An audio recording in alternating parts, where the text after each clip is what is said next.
Bismillahirrahmanirrahim. Assalamualaikum warahmatullahi wabarakatuh. Alhamdulillah, Allahumma salli wa sallim ala Muhammadin wa ala alihi wa sahbihi ajma'in. Apa kabar semuanya, teman-teman, rekan-rekan semua di SMA Khairul Ummah yang sedang melaksanakan tugasnya di Malaysia. Yang mudah-mudahan pagi ini bisa menyaksikan tayangan video singkat mengenai materi yang kita lanjutkan mengenai pembelajaran Tarikh Khulafa. Insya Allah ya ada tema yang baru, yang bagus yang insya Allah bisa dapat kalian simak hingga akhirnya. Nah, oke, jangan kemana-mana, saksikan, simak video ini hingga selesai. Bismillah, kita mulai sama-sama dengan basmalah. Bismillahirrahmanirrahim. Teman-teman semua, ya, semoga dalam keadaan sehat ya. Sekali lagi, ya ini kita masuk ke pembahasan yang selanjutnya dari materi Tarikh Khulafa. Ya, kalau kita lihat di silabus, maka kita akan lihat bagaimana pada saat ini kita akan masuki ya pembahasan setelah Fatimiyah, kemudian Ayyubiyah, dan sekarang kita akan masuk ke dinasti Mamluk, dan kita akan melihat bagaimana kontribusi dan juga peran dari dinasti Mamluk ini dalam mempertahankan wilayah Islam. Teman-teman semua dirahmati Allah Subhanahu wa taala, kalau kita lihat dinasti Mamluk, maka kita akan kita pelajari juga bagaimana sejarahnya. Gitu ya. Baik, teman-teman semua dirahmati Allah ya. Kita akan masuk ke pembahasan ya sebagaimana dalam RPS tadi ya. Ada dinasti Mamluk yang pada hari ini kita akan bahas, sebelumnya Fatimiyah dan Ayyubiyah. Kita akan masuk bagaimana kontribusi dan perannya dalam mempertahankan wilayah Islam. Nah, kita pelajari sejarahnya dulu ya teman-teman semua, jangan kemana-mana. Kita akan pelajari bagaimana dinasti Mamluk ini yang berkuasa di Mesir ya pada abad ke-13, dan ini merupakan periode yang sangat penting yang menjadi sejarah di Timur Tengah. Ya, ini berasal dari military slave atau dari budak ya, militer budak dengan sistem yang telah dikuasai oleh politik ya, kekuatan politik. Teman-teman semua dirahmati Allah, tentunya kemunduran dari dinasti Abbasiyah di Baghdad ini merupakan pukulan yang sangat berat bagi kaum muslimin ya. Salah satunya di wilayah Timur Tengah. Nah, kenapa? Karena ada peperangan terhadap bangsa Mongol. Jadi bangsa Mongol ini melakukan serangan-serangan yang mengakibatkan korban jiwa yang sangat besar ya, sampai 5 juta ya kaum muslimin ya, penduduk di Baghdad itu, sampai kemudian perpustakaan, kemudian sampai juga para ilmuwan-ilmuwan ya. 5 juta itu pasti ada orang-orang yang mempunyai kontribusi dalam ilmu pengetahuan gitu kan. Bahkan buku-buku yang dihancurkan pun pasti ada buku-buku yang sangat penting bagi peradaban Islam sebenarnya. Nah, kemudian dinasti Mamluk ini ketika dinasti Ayyubiyah itu berkuasa sampai 1254, di masa kemundurannya pada tahun 1250, nah ya kan, 1250 dinasti Ayyubiyah, 1254 ini sudah menurun ya kan. Maka dinasti Mamluk ini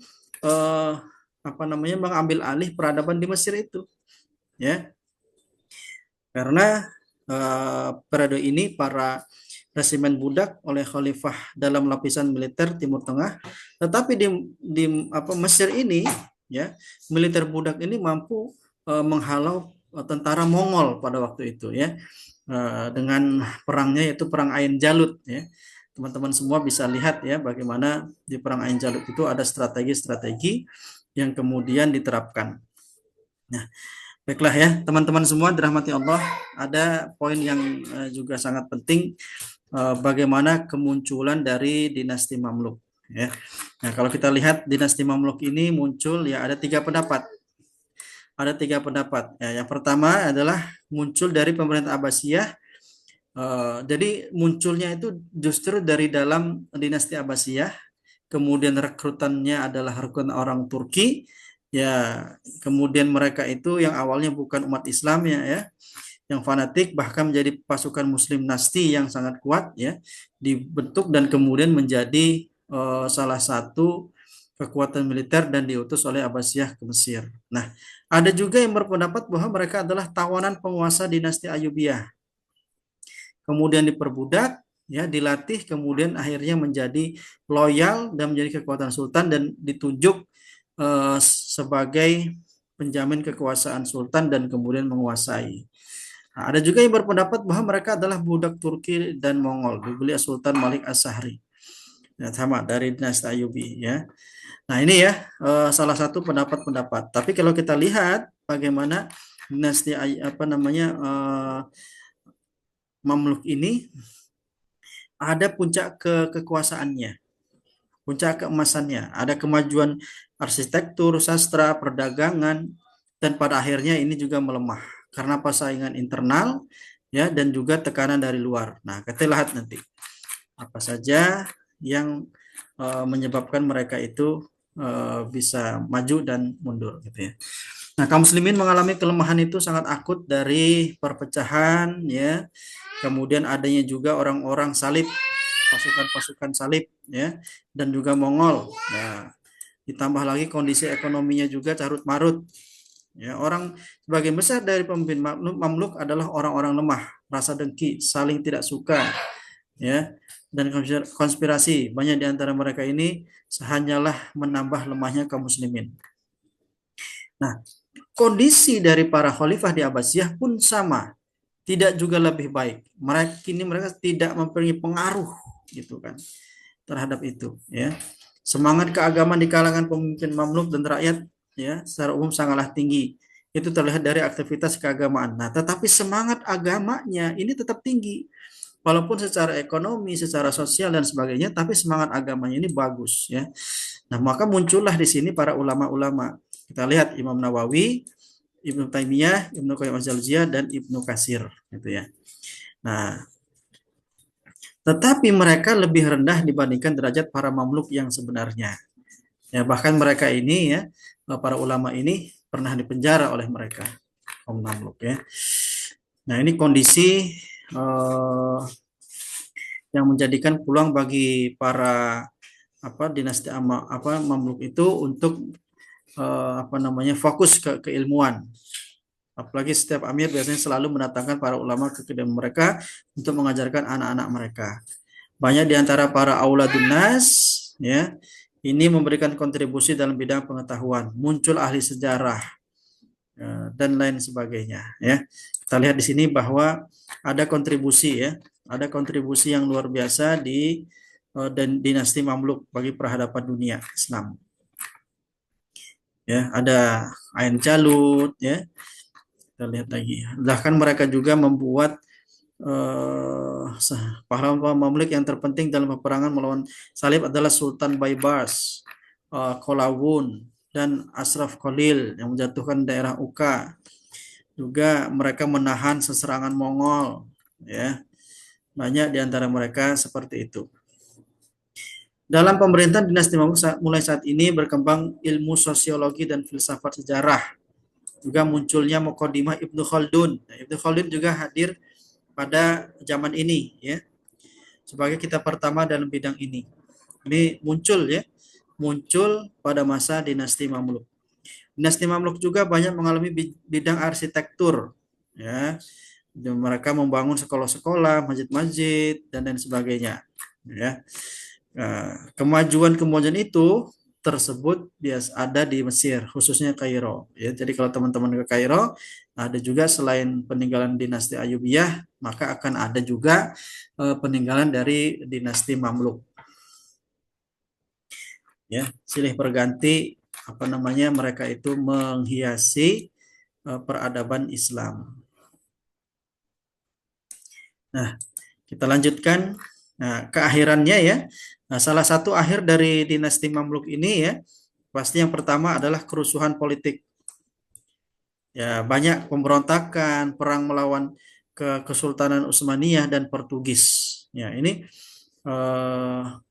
menjadi salah satu yang menyebabkan mundur. Ya, perang melawan Kesultanan Utsmaniyah, dan yang keempat adalah perang terhadap Portugis. 1, 2, 3, 4. Ini masalah. Akhirnya mereka tidak stabil. Keuangannya, ya, dan ekonomi, ya, bahkan juga militer. Ya, Portugis ini sudah mulai kuat. Nah, mereka bingung, dan mereka akhirnya dikuasai oleh orang-orang Portugis, ya. Tetapi yang menyebabkan dinasti Mamluk itu benar-benar runtuh adalah Kesultanan Ottoman atau Kesultanan Turki Utsmani, karena mereka punya fokus ketiga tempat ini yang uh, apa yang menjadi puncak-puncaknya mereka ingin menguasai atau menyatukan dunia Islam pada waktu itu, ya. Sempat mereka itu menguasai lagi, ya, tetapi akhirnya runtuh lagi. Ya, kekuatan baru dari Kesultanan Utsmaniyah, apalagi pada waktu itu muncul Sulaiman Al-Kanuni, ya. Kemudian dinasti Mamalik di Mesir ini berakhir setelah Turki Utsmani mengambil alih Mesir pada waktu itu. Dan kemudian juga berlangsung hingga Napoleon Bonaparte dari Prancis akhirnya merobohkan dari Turki Ottoman. Ya, nanti kita lihat. Nah, ini ya, teman-teman semua, sedikit dari dinasti Mamluk. Ya, kalau kita lihat gambar sedikit ya bagaimana dinasti Mamluk ini, ya, ada foto-fotonya bagaimana mereka menguasai Kairo, ya, kemudian juga Damaskus sampai ke Mekah Madinah. Mereka sangat konsen di sini. Dan juga mereka itu mempunyai jiwa militer yang kuat, ya, walaupun mereka adalah budak, ya. Mereka pandai berkuda, ya, melempar lembing, ya, bangunan arsiteknya, ya. Mereka sangat piawai dalam membangun kemiliteran, ya. Maka tidak heran sampai 260 tahun, ya, kekuasaan mereka. Demikian teman-teman semua, dinasti Mamluk mudah-mudahan menjadi hal yang sangat berkontribusi bagi salah satu khazanah keislaman dan juga jiwa pemimpin, ya. Bagi jiwa pemimpin teman-teman semua, dinasti Mamluk ini ada pelajaran yang sangat-sangat penting, ya. Salah satunya adalah ketika kita sebagai muslim, ya, sebagai muslim ada hal yang sangat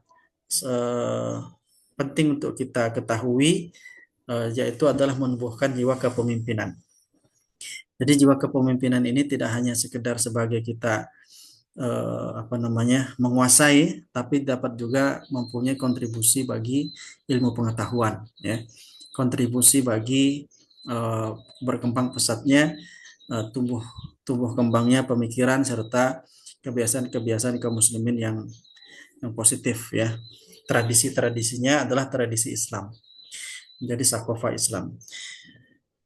Teman-teman semua juga dalam Islam juga dikenal dengan Hadoroh dan Madaniyah. Nah, kalau kita lihat Hadoroh dan Madaniyah, maka peran dari dinasti Mamluk, dinasti Ayyubiyah, dinasti Fatimiyah, kita bisa detailkan apa sumbangan peradaban atau pemahaman-pemahaman yang lahir dari setiap dinasti atau kesultanan ini, ya. Kemudian ada Madaniyah, ya, yang kemudian diwariskan berupa gedung, berupa fasilitas-fasilitas pendidikan, berupa alat-alat, strategi perang dan militer. Ini merupakan bagian dari sumbangan peradaban kepada kaum muslimin. Hingga saat ini masih bisa ditemukan atau bahkan bisa menjadi ilmu bagi kita semua. Jadi jiwa pemimpin itu, ya, kita harus mampu memberikan kontribusi, peninggalan, warisan yang baik untuk sekitar kita. Assalamualaikum warahmatullahi wabarakatuh.